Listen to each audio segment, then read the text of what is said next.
Ayan, sobrang lakas ng ulan. Ayan. Ano na, end of, ano na ngayon. Bukas is September na, spring. So, tingnan nyo naman ang ulan. Ganyan dito kapag, kapag winter. Ay, no, kapag spring. Mas madami pa yung ulan kaysa sa, sa winter. So, ayan. Medyo traffic pa kapag ganyan. Dito muna tayo sa sasakyan kasi medyo maaga akong dumating dito sa work. So, kaya, ayan. Dito muna tayo mag-upo-upuan. At dahil, dito, Sunday.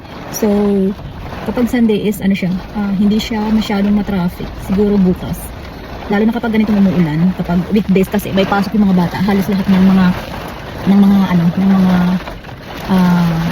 student is inihahatid sila ng kanilang mga parents, so nagsasasakyan kaya medyo busy.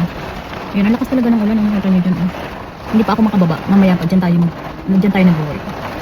So mamaya pa naman yung start ng work ko, kaya dito muna tayo. Ang lakas, sobra. Maaga akong dumarating dito. Mas okay kasi yung nag-allowance ng mga ilang minutes kasi ayaw ko nung nagmamadali. Mas maganda kapag ganitong relax ka bago pumasok dun sa loob. So ayan. Bye-bye muna.